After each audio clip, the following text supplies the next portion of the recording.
Hi friends, this is Nisha. Welcome to फिल्मी मंत्रा। दोस्तों, हमेशा ही बॉलीवुड के नए नए सेलिब्रिटीज़ से हम आपकी मुलाकात करवाते हैं, जिनसे आप भी करते हैं ढेर सारी बातें। तो चलिए, इस वक्त हमारे साथ एक बहुत ही बेहतरीन डायरेक्टर मौजूद हैं, जिनकी फिल्म इंडिया में अभी रिलीज़ हो रही है, लेकिन रिलीज़ से पहले ही इस फिल्म को 15 नेशनल और इंटरनेशनल अवार्ड्स मिल चुके हैं। जी हाँ, हॉलीवुड में ये फिल्म जो है वो अपना जलवा दिखा चुकी है और जल्दी ही इंडिया में रिलीज़ हो रही है। तो चलिए, फिल्म के डायरेक्टर से ही जानते हैं कि क्या खास है फिल्म। नताशा, वेलकम टू फिल्मी Mantra. Thank you so much.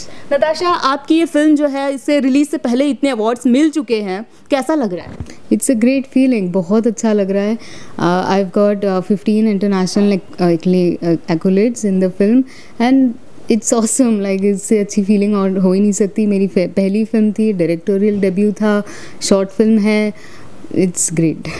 जब आपको ये फिल्म के बारे में पता चला, तो क्या फील था कि आपको ये फिल्म डायरेक्ट करनी है? क्या आया उस वक्त? This has been written by myself, and when I was writing it, this was going around in the world. The topic is very sensitive and it's never ending. It's about rape, and ये चलता ही जा रहा है. Every now and then we hear it in the news. So that is how I started writing it, and I thought of directing it, and then I approached my producer and he was also happy about the script. So that is how it all started. Two faces, ये नाम जब रखा गया film का, उस वक्त क्या जहन में क्या आया? Two faces is about, you know, two faces of manhood. एक समाज में एक दो टाइप के इंसान होते हैं, एक अच्छे होते हैं, एक बुरे होते हैं, and when you see the film you'll see the difference also. So that is how the title had come up after writing the story. Rape victim पे बहुत सारी फिल्में बनती हैं, ये फिल्म जो है वो सबसे अलग कैसे है बाकी मूवीज? रेप विक्टिम्स पे डेफिनेटली बहुत फिल्में बनती है, इस टॉपिक पे बहुत फिल्में बनती है. This film is different because it is about the aftermath of a rape victim. It is not about how it happened, what led to it, और क्या वजह थी, लड़की को ऐसा नहीं पहनना चाहिए था, ऐसे नहीं रहना चाहिए था. It's not about that. It's about after math of rape. Rape के बाद क्या होता है उस लड़की के साथ में, या समाज उसे कैसे एक्सेप्ट करता है, नहीं करता है, उसके साथ कौन होते हैं, नहीं होते हैं, उसके पेरेंट्स उसका साथ देते हैं कि नहीं देते हैं.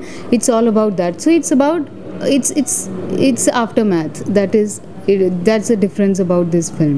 फिल्म के प्रोड्यूसर के साथ कैसा कोऑर्डिनेशन रहा? और मैं फिल्म के प्रोड्यूसर समीर खान के साथ में फीचर फिल्म पे काम कर रही थी. मैं उन्हें असिस्ट कर रही थी. He was directing a feature film at that time जब मुझे ये थॉट आया था.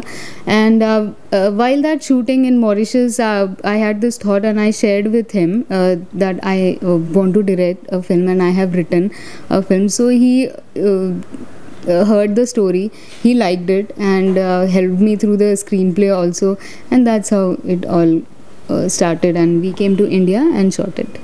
क्या ये किसी एक पर्टिकुलर एक कैरेक्टर से इंस्पायर्ड है? मतलब कोई एक ऐसा, जब आप लिख रहे थे ये स्क्रिप्ट, उस वक्त दिमाग में क्या चल रहा था? कोई एक ऐसी महिला या लेडीज जिसके ऊपर इंस्पायर्ड हो ये फिल्म, या उसके आसपास? Not exactly. This is about all the womanhood. This is about all the women in India and abroad who are facing all types of abuse or acid attacks and wraps.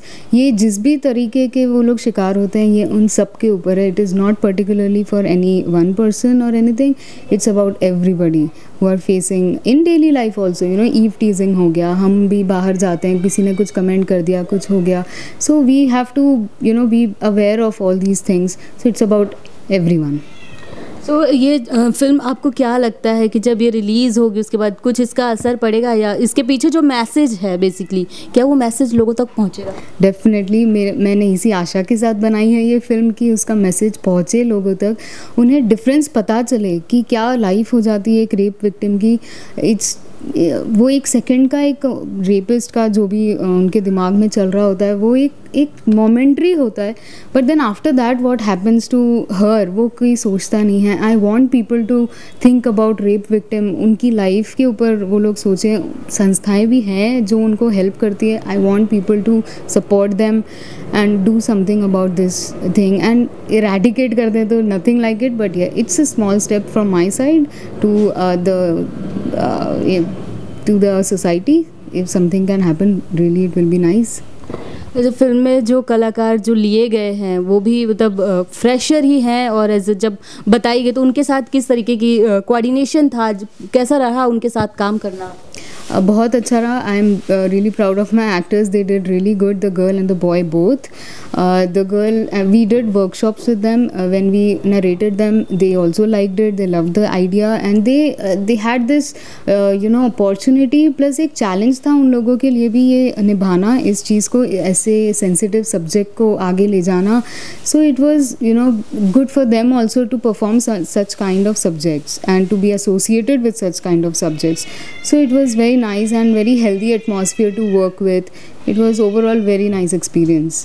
किसी तरह की परेशानियों का सामना करना पड़ा, क्योंकि एक बहुत सेंसिटिव टॉपिक है और जब इस पे मूवी बनती है तो कई तरीके की प्रॉब्लम्स ऑलरेडी आ जाती हैं, तो क्या ऐसी कोई परेशानी? परेशानी हाँ आती हैं, आई भी थी. कास्टिंग में आई भी थी प्रॉब्लम्स थोड़ी सी, but then we had really great team of casting director and a lot of people working together effortlessly. So वो प्रॉब्लम सारी सॉल्व हो गई, because it's a sensitive subject, as I am saying it again and again. It's a rape. So एक लड़की के ऊपर जब वो एक्ट करवाना होता है, so it is a sensitive subject to handle. So there was this problem, but apart from that जहाँ हम शूट करने गए थे वहाँ पे भी थोड़ी सी प्रॉब्लम आई थी, बिकॉज़ वो वहाँ के लिए बहुत नया था ये सब कुछ देखना गांव वालों के लिए, और वहाँ के सरपंच को हमें बताना पड़ा कि हम क्यों कर रहे हैं, क्या इसका मैसेज पहुँचेगा. सो थोड़ी बहुत कठिनाइयाँ आई, बट देन धीरे धीरे सब कुछ होता गया, साफ होती गई चीज़ें, and we shot it very nicely and we came back. कितना वक्त लगा ये पूरी फिल्म जो स्टार्ट हुई, कहानी लिखी गई और उसके बाद से जब बनी? I think it took all together 4 months या. जब पहली बार इस फिल्म को अवार्ड मिला उस वक्त क्या रिएक्शन था? I was on like cloud 9. I was at home only. I remember I was visiting my parents at that time. क्योंकि फिल्म फिनिश हो चुकी थी, एडिटिंग हो चुकी थी, उसकी कॉपी आ चुकी थी, and we had sent out to all the film festivals. और आई थिंक मैं घर गई हुई थी तब उसका पहला रिजल्ट आया था, and it was again a very great feeling that I was with my parents when I received and heard about my first achievement. It was really nice, and to be a directorial debut and getting an award, it's a different feeling all together. इस मुद्दे पे अगर feature film बनाई जाए तो पहले भी बहुत बन चुकी है, अगर आप बनाते तो क्या अलग होगा? Well, I would be again saying it that it will be about the aftermath of the survivor, because there are cases where girls do not survive, then there are cases where they survive and suffer a lot of societal abusement, and उनको बाहर नहीं निकलने देते, उनकी normal life ख़त्म हो जाती है. So it would have carried on in that direction. अभी और कितनी फिल्म्स हम आपकी देखेंगे? Well, this year I'm ready with my another script, and probably you'll be seeing it. I will be going on floor next month or probably this month. Let's see. And उसके बाद में I think probably 2 you'll see. जब आपने first time ये movie की और family का क्या रिएक्शन था जब आपने बताया उन्हें इस कॉन्सेप्ट के बारे में, एंड देन आपको समीर सर से फिर अप्रिशिएशन भी मिला और रेडी हो गए साथ? My parents have always been very supportive about my career. It's been 7 years of me in this industry, and they have always been supporting me to do something new every time. And when my parents heard about it, actually मैंने उन्हें जब मैं shoot पे जा रही थी तब बताया था that I'm going and I'm directing it. So they were very happy about it. They wished me luck, and they always said we are with you, and that was the biggest support for me. I do not need anything, just their blessings.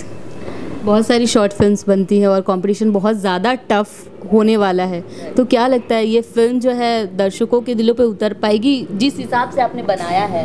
बिल्कुल, I truly believe, because there are, as you also asked me what's new in this, there are no dialogues in the film. There is a very strong music attached to it which complements its whatever it's seen on the screen.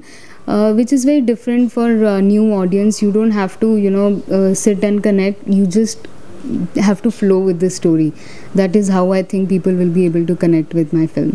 ये film कब release हो रही है, अपने दर्शकों को बताएं? Very soon, we're planning a release. We've just finished with our film festivals, and I think last one I'm going in August, again in America. So probably after that we'll be releasing it very soon, and we'll be, expecting a positive response from the audience. Thank you. सो दोस्तों, देखा आपने, film का जो इंतज़ार है जल्दी ही ख़त्म होगा। और जैसे कि अभी ट्रेलर रिलीज़ हुआ है टू फेसेस का, तो अगर आपने नहीं देखा है तो एक बार यूट्यूब पे ज़रूर देखिए ट्रेलर, और ट्रेलर देखने के बाद यकीन के साथ कह सकते हैं कि आप ये फिल्म ज़रूर देखना चाहेंगे। तो वेल, फिल्म कैसी लगी नताशा के आप यूट्यूब चैनल पे भी जाके अपने कॉमेंट्स के ज़रिए बता सकते हैं। तब तक के लिए बने रहिए फिल्मी मंत्रा पे। इसी तरह की और भी नई अपडेट्स लेकर हम जल्दी ही आपके साथ आएंगे।